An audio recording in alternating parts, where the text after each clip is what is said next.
saludo a todos los que están presentes el día de hoy. Para Foro Republicano es un privilegio estar en Viña del Mar nuevamente, llevando esta quinta versión de la Feria de los Buenos Libros. Estamos muy contentos de haber concretado este desafío y agradecemos la valiosa asistencia de todos ustedes el día de hoy, aquí presencialmente o desde lejos para las personas que están en diferido aquí viendo también la feria.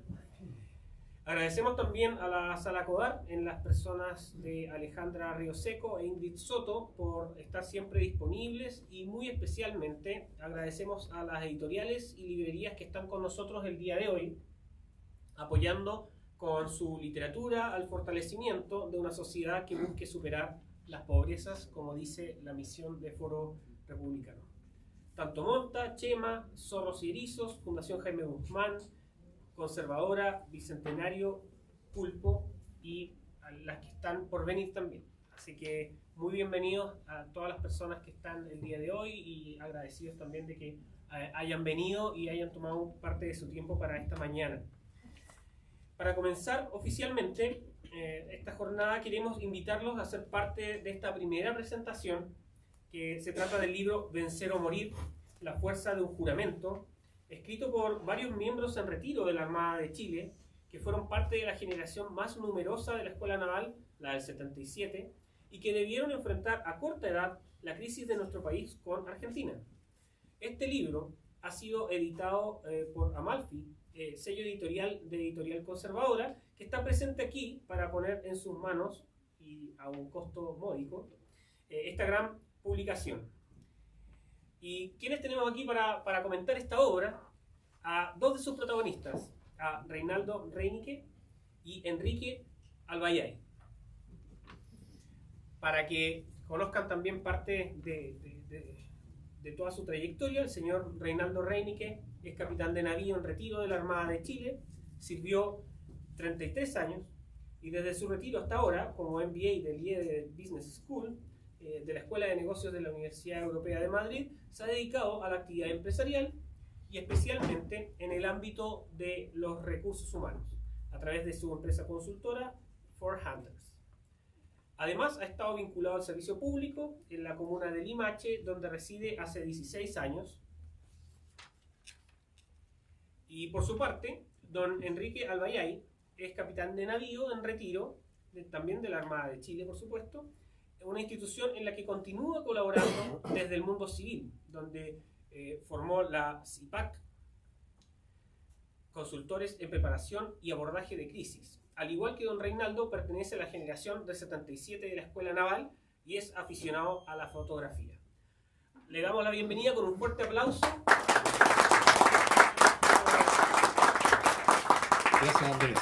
¿Me escuchan bien atrás? Muy buenos días, muchas gracias por la concurrencia. A nombre de Naval 77, nuestra promoción, de Enrique y mío, le damos las gracias por estar acá presencialmente y también a quienes nos van a ver a través del canal respectivo. Agradecer también a Foro Republicano, por cierto, y a CODAR por esta oportunidad de poder conversar con ustedes acerca de nuestro libro. Va a haber una incomodidad, sí, porque la pantalla en que nos estamos apoyando a la presentación está a la derecha de ustedes, así que cada tanto pueden observar allá lo que estamos narrando. Bueno, les quiero contar un poco de nuestra promoción. El tronco de nuestra promoción ingresó a la Escuela Naval en 1972.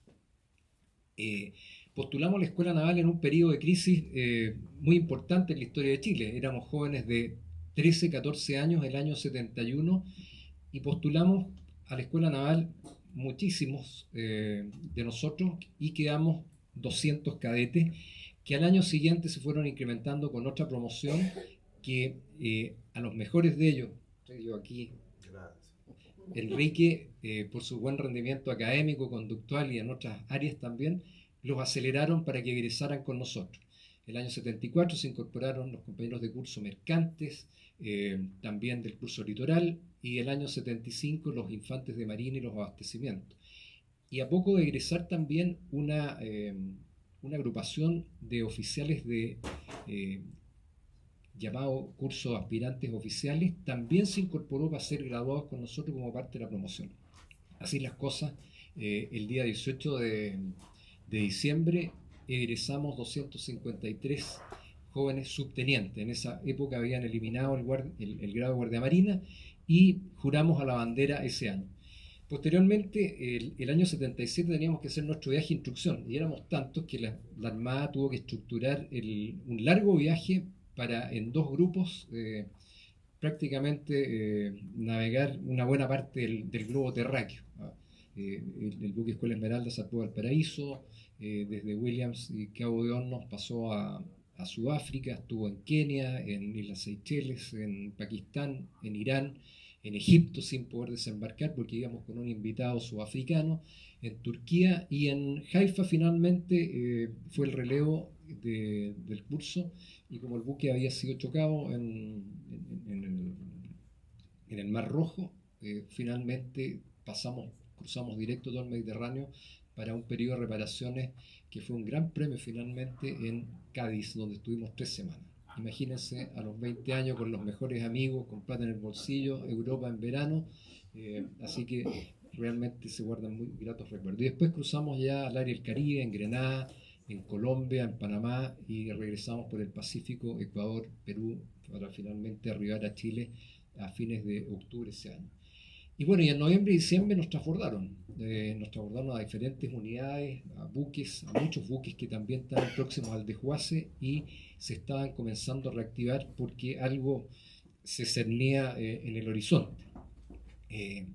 Y bueno, partió el proceso de incorporarnos a buques que ya estaban entrenados, que estaban en un alistamiento. Recordemos que en pleno viaje de instrucción había sido el fallo de Su Majestad Británica sobre el tema de arbitraje del conflicto que se estaba generando en el Beagle, conflicto de larga data, y nos tuvimos que incorporar entonces a buques y a unidades que ya estaban en pleno entrenamiento y bastante avanzados, nosotros recién desembarcándonos del buque Escuela Esmeralda. Así que todo ese año fue bien interesante. Hay que recordar que Argentina declaró insanablemente nulo este arbitraje en mayo del año 76, perdón, en enero del año 77. Y bueno, y así transcurre nuestra vida. Y cuando partió la moda de los legados, que todos querían dejar legados ya prácticamente en retiro, uno de los nuestros, el almirante Larrañaga, había llegado como antes en jefe de la Armada entre el año 2013 y 2017, y después de esa época ya prácticamente no quedaba nadie de nosotros en servicio en la Armada. Y queríamos dejar un testimonio, dejar algo. Había muchas ideas de dejar anécdotas, etc. Y definimos que teníamos que dejar algo. Y entre medio llegó la pandemia, una bendita pandemia que nos mandó a recluirnos en nuestras casas, y finalmente gracias a eso se pudo concretar la idea de generar este libro. Pero teníamos que fijar objetivos y definir qué parte de nuestras vidas narrábamos. Y como lo dice en alguna parte Enrique, esto fue como ir construyendo o ir tocando piano a 200 manos más o menos. El contexto histórico, bueno, yo creo que la mayoría lo conoce, pero rápidamente es toda la controversia que se genera entre Argentina y nuestro país sobre la delimitación en la boca oriental, fundamentalmente el canal Beagle. El último 7 de 1810 es el marco jurídico con que se delimita nuestros límites en el periodo de independencia ya de España, y todos los países latinoamericanos fijan sus límites en gran medida de acuerdo a eso. Sin embargo, bueno, el año 1822 la Constitución establece cuáles son los límites de Chile, y el límite sur lo define la Constitución de 1822 como el Cabo de Hornos. El año 1847, Juan Manuel de Rosas protesta respecto de la ocupación que hicimos nosotros 4 años antes, el año 1843, del Estrecho de Magallanes, cuando llega la goleta Ancud. Y ahí se empieza a generar una serie de hechos que que recorren prácticamente toda nuestra historia independiente. En plena guerra del Pacífico, el año 81, Chile se vio presionado a firmar un acuerdo de límites con Argentina. Y básicamente ahí se establecía el Divortium Aquarium, que básicamente era que el límite todo al oriente de la cordillera de los Andes era Argentina y al occidente era de Chile. Transcurren una serie de otros hechos. Rápidamente pasamos al estrecho, el gran abrazo al estrecho de Magallanes entre el presidente Julio Roca y el presidente Federico Errázuriz. Y sin embargo, a poco andar después del abrazo, nuevamente comienzan a haber una serie de problemas y se firma un Tratado General de Arbitraje en el año 1902 y que señala que las altas partes contratantes designan como árbitro al gobierno de Su Majestad Británica. Hay una serie de conversaciones, protocolos, acuerdos en el siglo XX, en 1915, el año 38, el año 1960 y también el 6 de noviembre del año 64. Recordemos que justo un año después, el 6 de noviembre del año 65, se sucede la situación de Laguna del Desierto con la muerte del teniente Merino. Y así las cosas también después hay incidentes bastante serios que estuvimos al borde de un conflicto en enero del año 58 con el incidente de Slot Snipe, que fue, nosotros colocamos una baliza, los argentinos la destruyeron, nosotros la volvimos a reconstruir y finalmente esa situación quedó en un statu quo que resolvió transitoriamente el problema. Posteriormente también hay un incidente serio durante un ejercicio naval argentino en que la torpedera Quidora ingresa prácticamente a la bahía de Ushuaia y también se genera un conflicto bastante serio que nos tuvo a punto también de entrar en un conflicto. Bueno, el conflicto se centra en el área del Martillo, es decir, el área de la boca occidental del Canal Beagle. Si ustedes miran el mapa que está a su derecha, se generó arriba de lo punteado en rojo, básicamente es como un martillo. Hay puntos que se definen como en azul ahí, pero se nota muy débil: A, B, C, D y E. Es el punto A, B, C, D, E y F, que engloba todas las islas del área del martillo, que básicamente son Picton, Nueva y Lennox.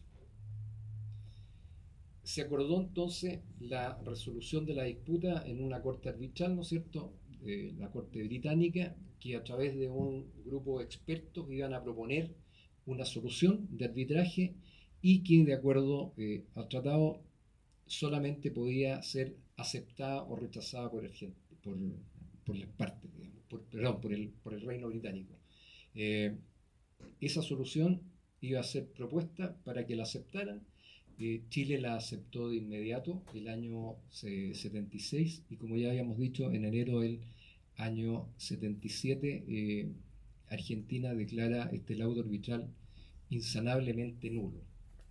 Y así comienza una serie de movimientos de tropas, de despliegue naval nuestro y todo un manejo de la crisis en que finalmente esto concluye en el año 1984 con el Tratado de Paz y Amistad. Pero entre medio hay todo un fenómeno que es lo que nosotros nos enfocamos y decidimos por qué, si teníamos que escribir algo, iba a ser sobre el año 1978, porque ciertamente para nosotros fue el bautizo para la guerra y era lo que nos habíamos preparado y que habíamos jurado a la bandera de vencer o morir. De ahí el nombre de nuestro libro. Hay que recordar también que el año 78 es un año bien particular en la historia de Chile. Hay que recordar que ese año fue el relevo del comandante en jefe de la Fuerza Aérea, el general Lee, que fue relevado por el general Matei. También ese año Argentina ganó el Mundial de Fútbol, por lo tanto su patriotismo se había visto un poquito exacerbado. Ese año hubo 3 papas: el Papa Pablo VI, el el Papa Juan Pablo I y el Papa Juan Pablo II. Ese año también fue la primera Teletón, y en pleno mes de diciembre, cuando Chile estaba concentrado en la Teletón, la mayoría del curso nuestro estaba desplegado en distintos buques listos para entrar en combate. Y Chile vivía otra realidad mientras estábamos listos para entrar en combate. Chile mantuvo un bajo perfil de la situación, hubo movilización secreta, una serie de hechos. En cambio, en Argentina había mucha algarabía y se marchaba muy feliz a la guerra con actos públicos, despedidas en estaciones de trenes, etc.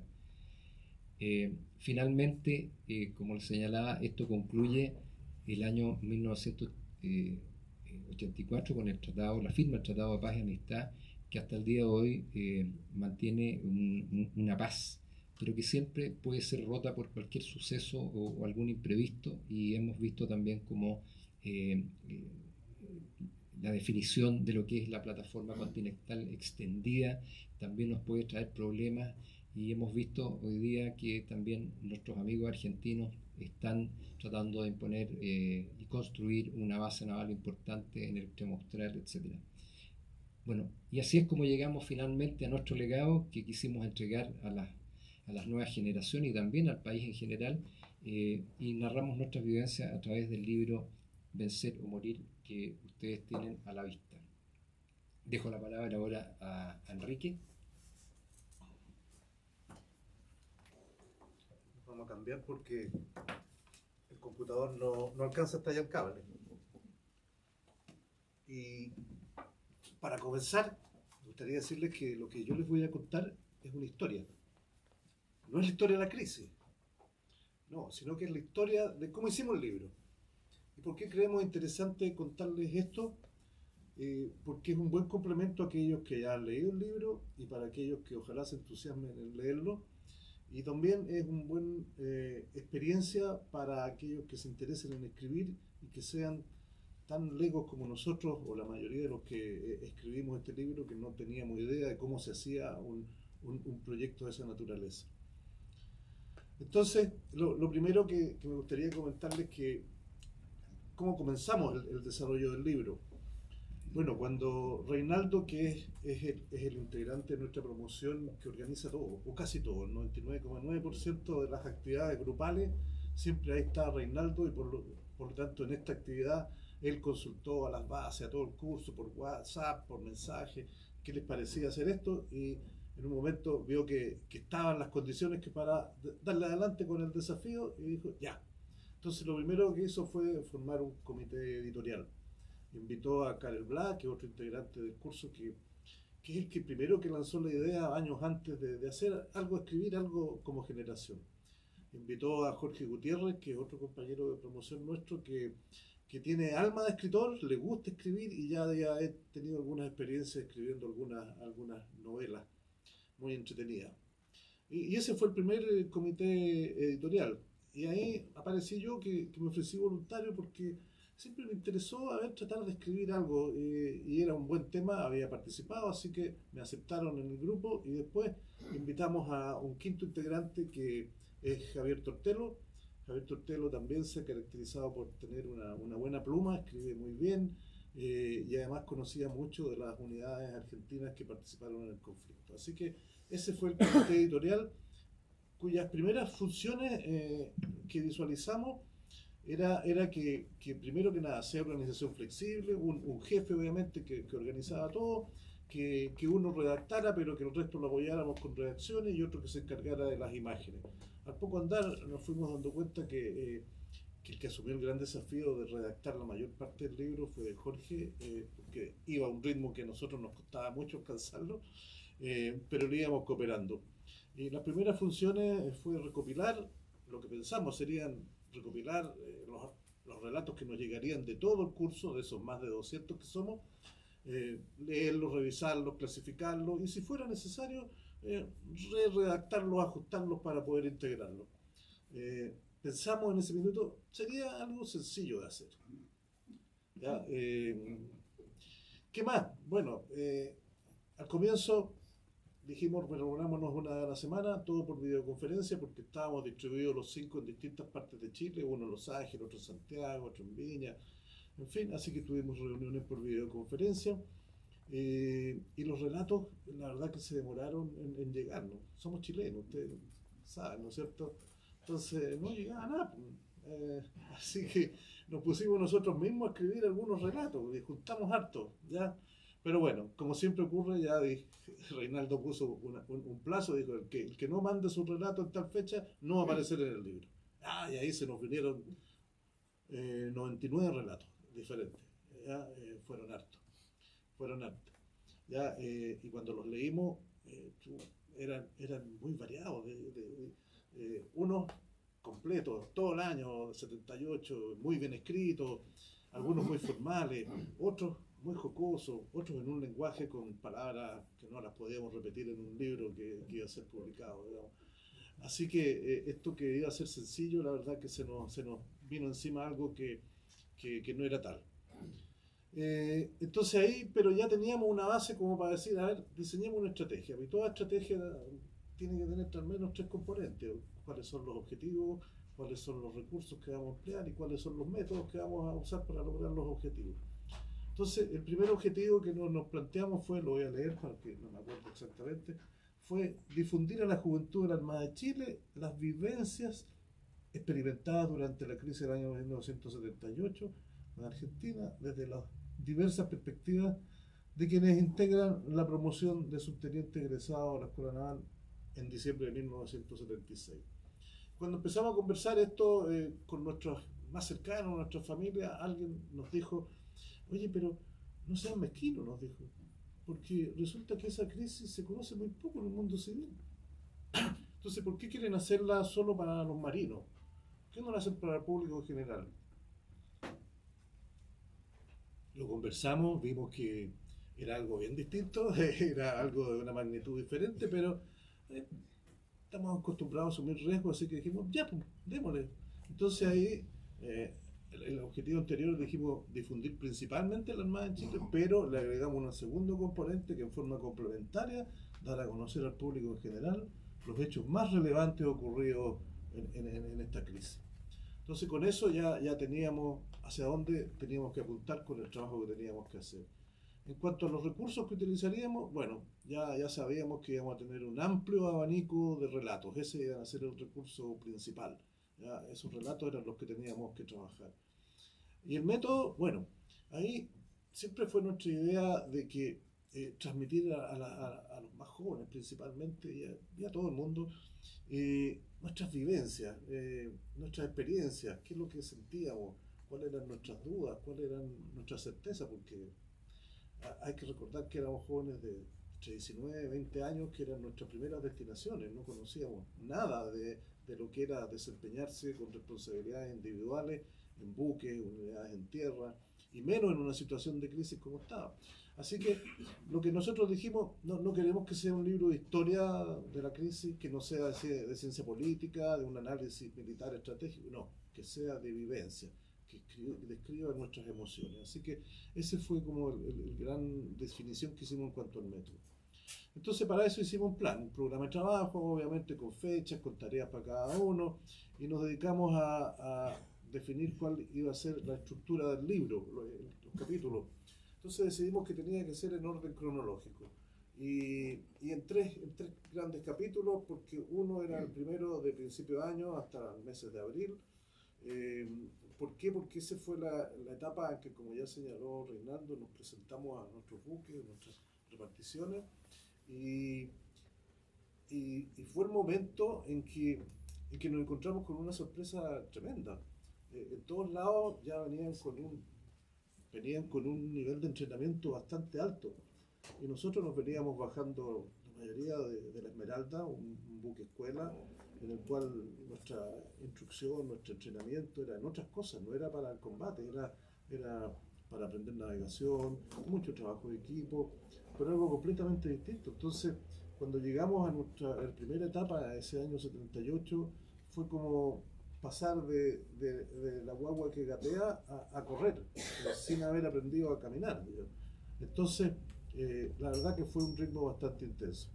Y ese coincidió con el primer momento de la escalada a nivel político de la crisis, que fue cuando en enero Argentina, como dijo Reinaldo, declaró insanablemente nulo el fallo. Y por eso que fue en esa época en que también se desplazaron la mayoría de los medios, buques, unidades, personal de combate de la Armada a la zona sur, a las islas, en la cercanía de las islas. Así que ese fue el primer capítulo. El segundo capítulo fue ya después de abril a agosto, periodo en el que también se produjo una segunda escalada a nivel político en la crisis, y nuevamente los buques de la escuadra, que es la principal grupo de buques de combate de la Armada, habían regresado al paraíso. Bueno, tuvieron que volver a regresar al sur, y nuevamente un momento de tensión importante. Y el tercer momento importante fue diciembre.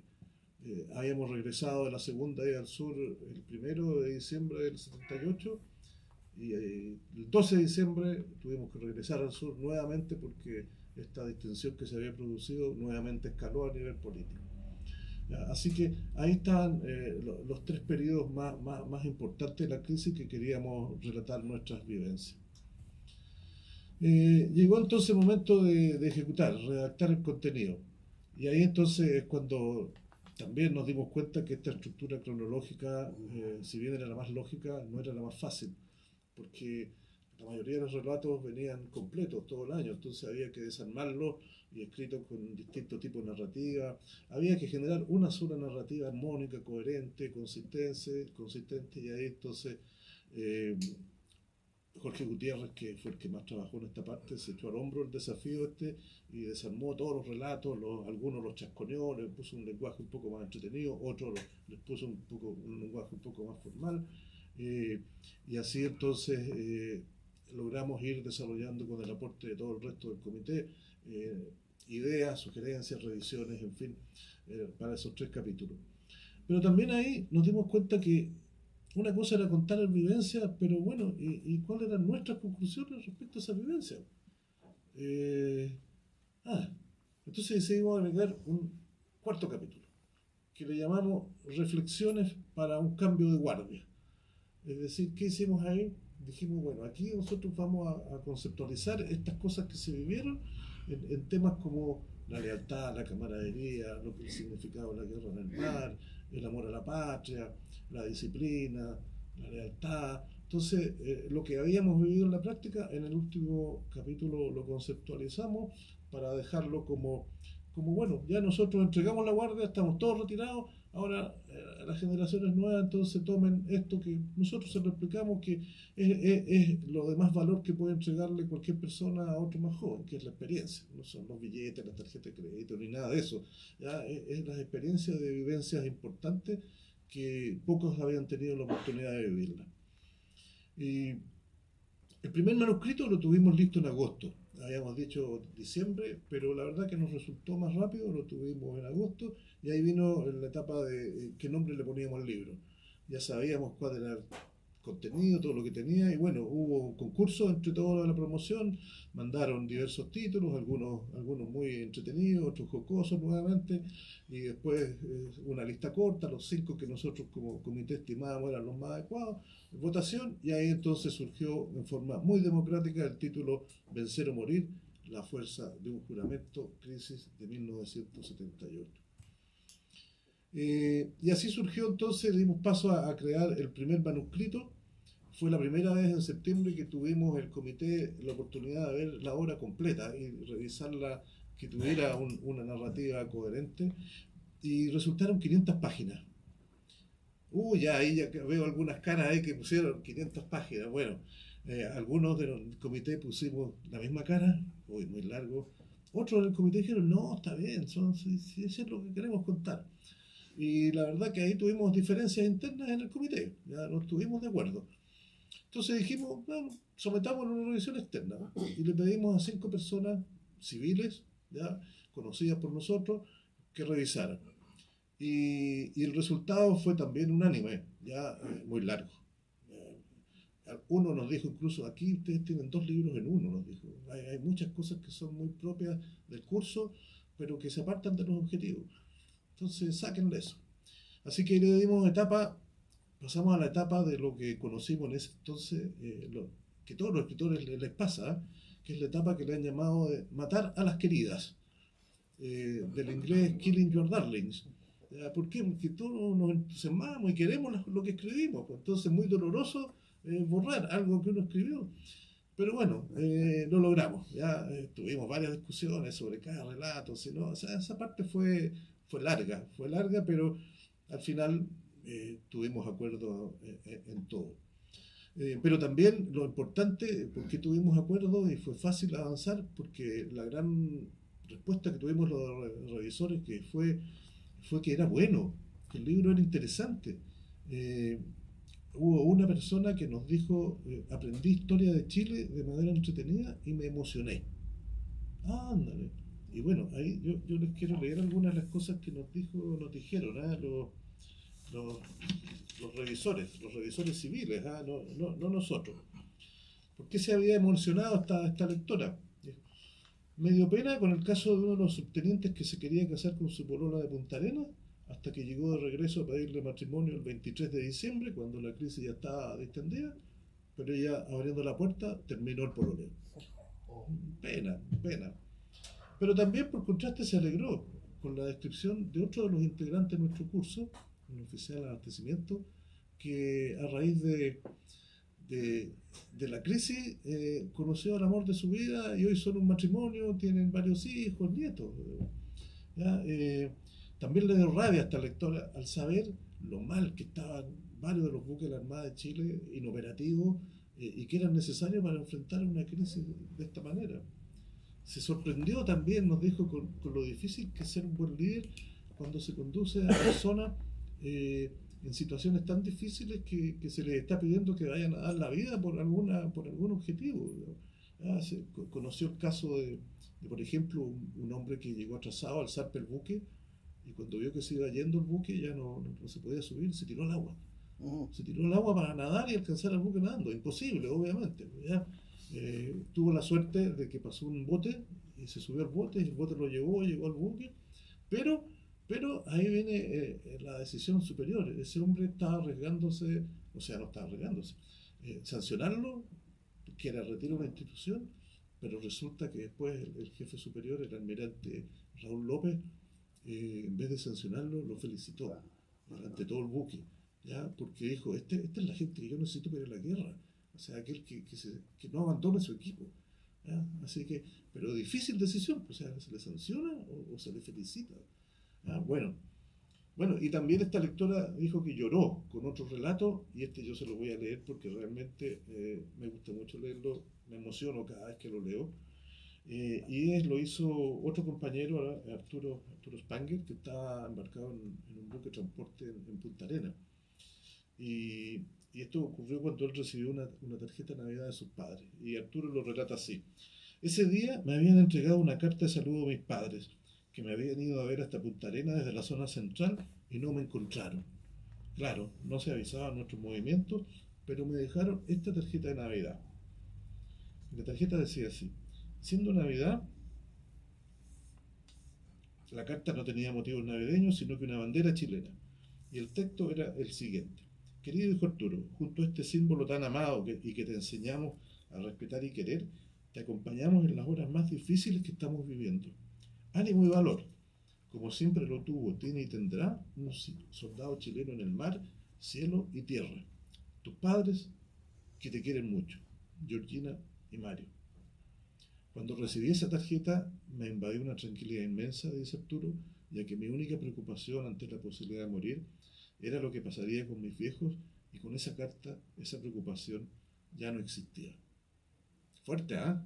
A mí me emociona. Bueno, pero sin duda los relatos más conmovedores también se refieren a la noche del 21 al 22 de diciembre, en que la flota de mar argentina venía navegando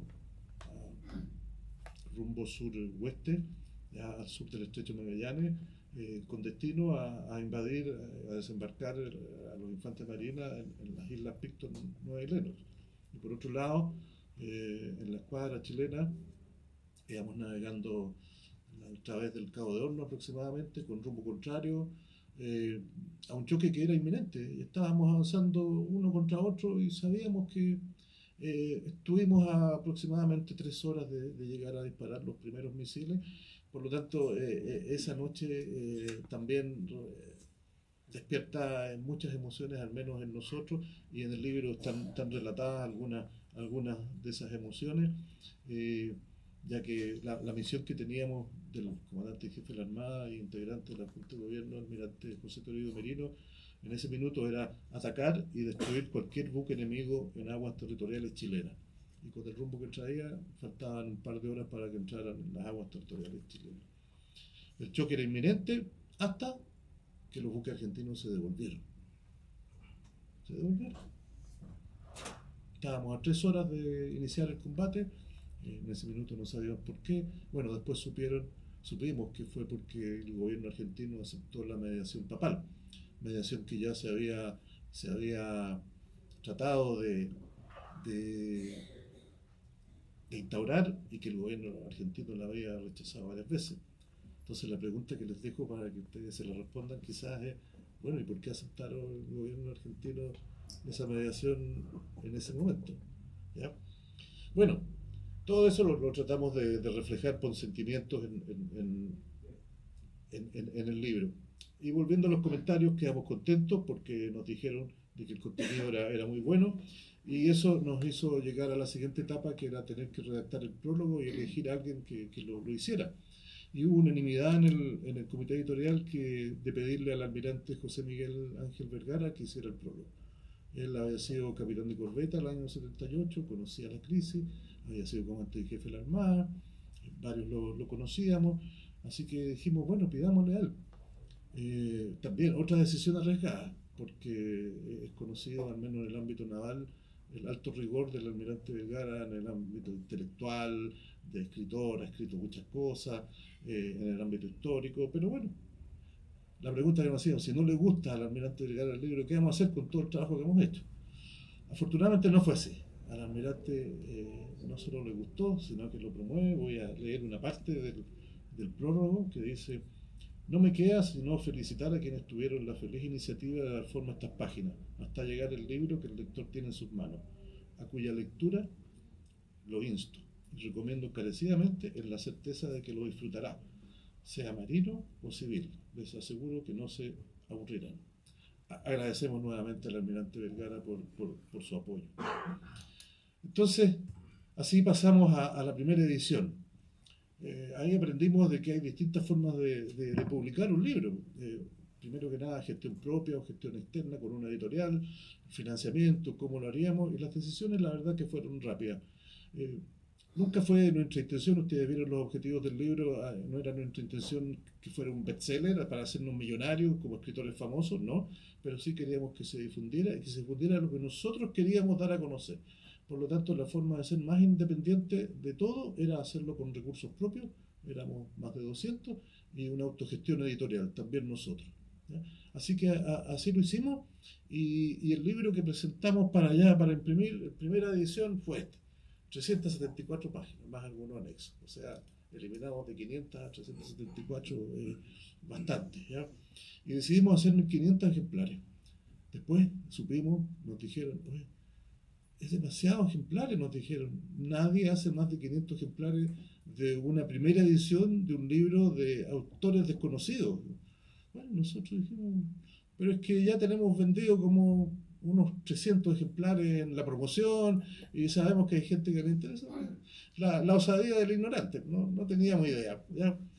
Pero hicimos el lanzamiento en agosto del 2021, fue por videoconferencia, Zoom y YouTube, ya que todavía habían resabios de pandemia. Hubo 320 asistentes y los presentadores fueron el almirante Vergara nuevamente, y en este caso invitamos a 2 historiadores, Magdalena Mervilá y Fernando Wilson. Ellos también tuvieron bastante buenos comentarios. Magdalena, por ejemplo, el papá de ella era argentino, así que tenían familiarmente una situación difícil que enfrentar. Nos dijo, son historias de vida las que ustedes cuentan, que emocionan, porque son contadas por sus propios protagonistas. A ella le recordó un historiador británico que tenía un programa llamado Forgotten Voices, Voces Olvidadas, Y decía que era muy valioso porque era lo real que había ocurrido y lo que sentían, no esos análisis históricos de personas un poco más lejanas a la realidad.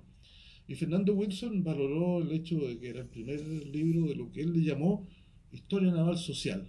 Nunca nos propusimos eso nosotros, pero eso fue lo que resultó según su apreciación. Y también destacó que era un libro que dejaba muy en claro el valor de la disuasión que había ejercido la Armada de Chile sobre las pretensiones territoriales de Argentina, que han sido de larga data, como ya lo relató Reinaldo, y que bueno, van a seguir ocurriendo seguramente. Entonces así llegamos a la segunda edición. ¿Ves? ¿Por qué llegamos a la segunda edición? Porque los 1500 ejemplares se nos agotaron en 3 meses. Así que la verdad quedamos súper contentos. Entonces dijimos, bueno, aquí hay que hacer una segunda edición, pero a ver, preguntemos un poquito, a ver cómo encontraron el libro. E hicimos una encuesta y la difundimos a 60 de las personas que teníamos bien ubicadas cómo llegar a ellos. Algunos marinos retirados, otros no, había una mezcla de civiles.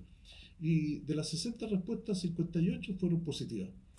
Algo que nos preocupaba era que si el lenguaje a lo mejor del libro podía ser demasiado técnico en lo naval, y la verdad que no, los civiles nos dijeron que se entendía perfectamente, así que ahí decidimos hacer una segunda edición, pero ahora ya nos interesaba llegar en forma más masiva a un público civil que no conocíamos, y por lo tanto ahí decidimos hacerlo vía una editorial que tenían más facilidades para llegar a las librerías y comercializarlo que las que nosotros, facilidades que no teníamos. Así que así llegamos a la segunda edición, que no le hicimos cambios de forma, sino que corregimos errores que encontramos, y la tuvimos lista por ahí en agosto de 2022, un año después. Nos hicimos un compromiso con la editorial conservadora y imprimimos 1000 ejemplares. El lanzamiento fue en agosto de ese año 2022, ahora presencial en el Club Caleuche Santiago, y el presentador ahí fue Roberto Ampuero, no sé si ustedes lo ubican, escritor, también fue embajador, así que lo contactamos y le presentamos el libro, lo leyó y dijo, sí, yo se lo presento. Y en su presentación también él en una parte señaló que para él era un deber y un placer presentar el libro. Y aquí voy a leer lo que él dijo. Es un deber por cuanto este libro debe conocerse aún más y encontrar el camino hacia bibliotecas y establecimientos educacionales, porque sin retórica, ni idolatría, ni divismo, transmite una experiencia extrema, sacrificada y riesgosa, ligada a la defensa de la patria, que debe ser mejor conocida y conmemorada. Y agregó, y constituye un placer, porque de veras que está bien escrito, es ágil, ameno, humano, un texto a flor de piel, sin antisonancias, ni poses, ni compostura. Un texto directo y claro, noble, decidido y optimista, y con gotas de humor hasta en los momentos más álgidos de una crisis en la que hubiésemos enfrentado a un enemigo circunstancial que en el equipamiento material nos superaba. Leerlo es un placer. Bueno, a la fecha de hoy nos quedan aproximadamente 50 libros de los 1000 que imprimimos el año 2022. ¿Y cuál es el futuro que anhelamos para el libro? Bueno, el futuro es que ojalá lo difundan al máximo, ojalá lo regalen, les insistimos, no pretendemos que sea un bestseller, ojalá aparezcan los 10 libros más vendidos del Mercurio, pero no por el dinero, sino que porque significa que se conoce la historia de Chile en una parte que ha sido poco difundida, y nos interesa sobre todo dar a conocer que mucha gente no percibe para qué sirve una marina de guerra. En el caso de la Armada de Chile, es algo que nos encontramos bastante a menudo, y eso nos recuerda una respuesta que dio el general de Gaulle, militar francés y presidente de Francia hace algún tiempo atrás, cuando una periodista le preguntó ¿para qué sirven los militares? Y este caballero, con su forma muy lacónica que tenía, él le respondió, para nada, excepto cuando todo depende de ellos. Entonces, si con nuestro libro contribuimos a que la mayoría de los chilenos sepan y valoren para qué sirve la Armada de Chile y en general sus Fuerzas Armadas, vamos a estar bastante satisfechos. Muchas gracias por